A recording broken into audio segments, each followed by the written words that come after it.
It could happen to you because it happened to me. So check it.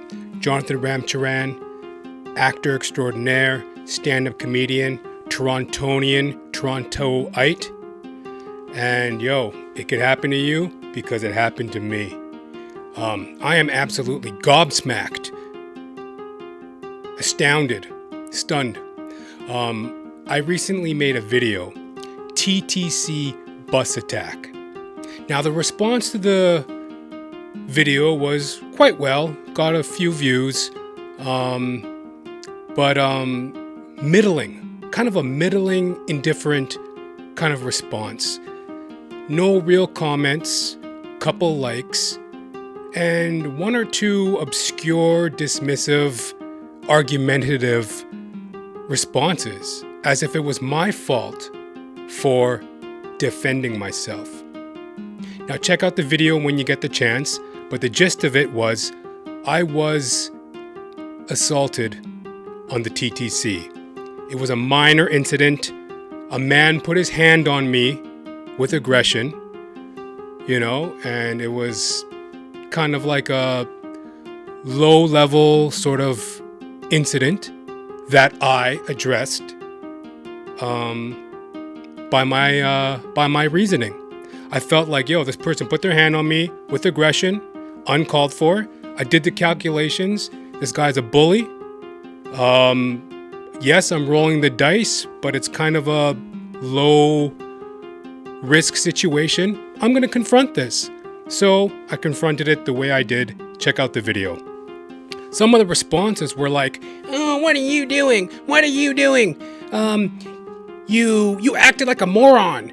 You saw that he was acting like a moron, then you acted like a moron, and then there's two morons. You caused a TTC delay.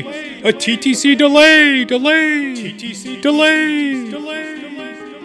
All these people, not all these people, but the main comments were indifferent, kind of like, you caused the TTC delay, completely unempathetic and unaware that if it happened to me, it could happen to you. Like, unempathetic and unaware that we're talking about a random act of violence. Something came at me randomly, and I chose to deal with it because I just don't like that point of view. Oh, just let it go, let it go. There's a time and place to let things go. Okay? If you can walk away from an argument, walk away from an argument. If you see that there's a mob of people, there's like 3 people wanting to start a fight with you, you should walk away. You're not going to win a 3-on-1 fight unless you're Jean-Claude Van Damme or something, right? But there are certain cases when someone gets aggressive with you where you need to stand your ground. You need to have grit and tenacity, because when a real fight occurs in life, you will become overloaded. And it's common sense to know that a random act of violence in a public place is alarming for everyone concerned. That means if it happened to me, it could happen to you. Where's the empathy? Where's the awareness? Where's the logic that we're talking about violence? Crazy violence. And some of the responses I was getting were just kind of like indifferent and, just let it go. Easier said than done. I'm going to elaborate on that further in other videos. But when you have a mindset of just let it go, anything goes, whatever, it's low level, low energy. And you're setting yourself up to be a victim. You're setting yourself up to be prey. I'm not prey. Though I do prey. But I'm nobody's prey. So check this out to put this in context. Do we recall the horrific incident in the summer of 2022 when a young woman was set on fire? She passed away. She died from her injuries. For all intents and purposes, she was murdered. A young woman was murdered on the TTC in July of 2022. Here's the latest on that story. So this is an article from cbc.ca. Toronto man not criminally responsible for setting woman on fire. It happened to her, so it could happen to you. Check your empathy level. Toronto man not criminally responsible for setting a woman on fire. Some loser doused Naima Dolma. I hope I'm pronouncing that right. She was a beautiful young woman, 28 years old, a nurse. She had a loving family, sister, mother, father, this young woman. Naima Dolma was set on fire on a public bus in 2022. A Toronto man has been found not criminally responsible for setting a woman on fire on a public bus in 2022. Some loser was charged with first-degree murder in the death of a woman who was a stranger to him. On June 17th, 2022, this loser used lighter fluid and a lighter to set Naima Dolma on fire on a TTC bus in downtown Toronto, according to an agreed statement of facts read to the court on Tuesday. This loser pleaded not guilty this week, and the Crown and defense had both agreed that he should be found not criminally responsible. On Tuesday, Superior Court Justice concurred, saying that this loser was suffering from schizophrenia that made him incapable of appreciating his act was wrong. My empathy goes out for people with mental health issues, but they must face the consequences. They must be responsible for their actions. Okay, so you had a mental health crisis and you acted out and murdered a woman, set her on fire on a bus. Very tragic all around. This young woman is dead, murdered. This schizophrenic person has now committed a crime that he should pay for. Sent to jail, like anyone. It's not an excuse. I had a mental health crisis.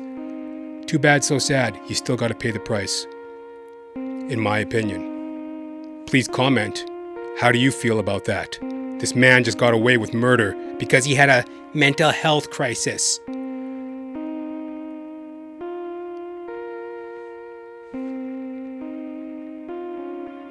This loser sat alone before the justice as she delivered her verdict, while Dolma's family watched the proceedings by video. He will now appear at a hearing before the Ontario Review Board, which will determine the hospital where he will be held and what privileges, if any, he'll have there. The board will put the public safety first in its decision, she said. The events of the case. On June 17, 2022, this loser got on a TTC bus in downtown Toronto carrying a bag and approached a woman he did not know, 28-year-old Naima Dolma, according to the court's agreed statements of facts. He asked her if she was Tibetan, and when she said she was, he reached into his bag for a jar of lighter fluid, which he then poured on Dolma before using a lighter to ignite her. Igniting her clothes, the court document said. Dolma's body was badly burned. She suffered injuries from smoke inhalation. She was taken to hospital where she died 18 days later. Burned to death, choking on smoke inhalation, horrific, murdered in public. She dies 18 days later in hospital. The victim was a compassionate soul, sister says. In a victim impact statement submitted to the court, Dolma's sister, Dawa Tishome, I hope I'm pronouncing that right, Dawa Tishome, described Dolma as a compassionate soul and dedicated nurse who was committed to serving those in need. We can only pray for her soul to finally find peace, for her memory to be honored. Tishomo wrote. Justice said Tuesday that the lighter fluid that this loser had on him supported the argument he had planned to kill the woman that day. In her decision, the justice cited earlier testimony from forensic psychiatrist who had told the court she had assessed this loser and concluded he was suffering from schizophrenia when he set Dolma on fire. Based on her assessment on sessions with this loser, as well as his medical records and witness and video evidence from his 2022 attack, the court said. The psychiatrist testified that this loser had been misdiagnosed with depression in years before the bus attack. Something that we all suffer from, depression. The justice said she was satisfied that he was actively psychotic when he killed Doma, if that means anything. You know, you could be psychotic, aroused, in a bad mood, in a tiff, in elation, agitated, excited, happy, sad, whatever your mental state is. You murdered someone. Lock them up. Don't give him the little pat on the wrist and send him to some cushy little weekend warrior hospital where he goes on nature walks and retreats and has, you know, dog puppy therapy sessions. And when he rolls around on the ground with a puppy, playing with puppies and playing video games in some comfy little psychiatric ward, watching Netflix, send his ass to prison. Maybe, in the confines of a separate cell, something or other, but there needs to be a harsh punishment for this. At the time of the attack, this loser was under the belief that members of the Tibetan community hated him and that Dolma was recording him on video, the justice told the court Tuesday. Speaking outside the courthouse after the decision, this loser's lawyer told reporters the case had a sad situation for all parties, but the court's ruling was appropriate. He's a very sick man, our client. No kidding, said the lawyer. He doesn't belong in prison. He belongs in a hospital with the hope that one day he no longer poses a significant threat to society. He belongs in a hospital with the hope that one day he no longer poses a significant threat to society. Just as long as it's a threat. We're just trying to get him down to the level where he poses a threat, but not a significant threat. That's very important. As long as it's just your everyday run-of-the-mill threat. Like if he walks up on an old lady and punches her in the face, like that's kind of a minor threat. But as long as he doesn't pose a significant threat, we hope that one day he can be reintegrated into society. Bunch of nonsense. So that was an article from the CBC.ca. Toronto man not criminally responsible for setting a woman on fire. He kills this young 28-year-old woman, Naima Dolma, a nurse, killed her on the subway, the Toronto TTC, in Toronto, June 2022. June 17th, 2022. We need to be aware and have empathy that, if it could happen to them, it could happen to us. And when I'm speaking about my little minor scuffle in the video that I did, if it happened to me, it could happen to you. And in closing, I recall also just the level of unempathy and just disdain for a fellow man in society. I was in a locker room last year changing, and there was a few people that were cyclists. I'm a cyclist. I had my bike. I was getting ready to get on my bike. There was 2 other cyclists, and they were getting changed, and they were talking, and they said, "Oh, did you hear the news?" It's like, "Oh, what? What news?" "Oh yeah, some cyclist got hit and killed on Avenue Road."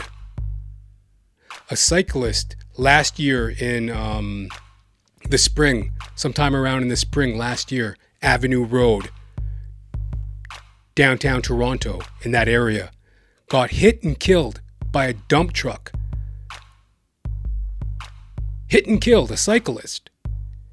And that gave me pause. I was getting I had my bike helmet. I was putting my bike helmet on. I was getting changed, and I kind of heard that. And I was like, oh. And I had a moment of kind of silence to myself, just thinking about that person. And wow, like, I'm a cyclist. I'm a Torontonian. They were a cyclist, a Torontonian. They got dressed that day just like me. Got on their bike that day just like me. Went out and rode their bike just like me. And was hit by a truck and died. And I was just like, oh, wow, it's sad. That's horrifying. That happened just today, just recently. Wow. These 2 other bozos, the 2 other cyclists in the locker room. Oh, yeah, they got hit by... Oh, wow. Oh, yeah, well, there you go, stupid idiots. I mean, well, what can you do? Ho-hum, what can you do? A dead cyclist, what can you do? They're yucking it up about a dead cyclist while they're cyclists themselves. It could happen to you because it happened to them. I'm not here to tell people how to live their life.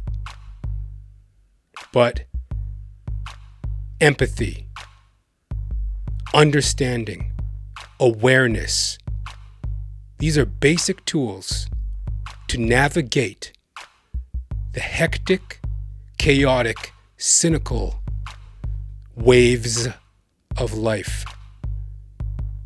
There's just these waves of cynicism, anger, violence that occur in society, and we need to navigate them for our sake and for our brother and sister's sake. I'm not here to tell you what to do. Hallelujah. Thank you for watching.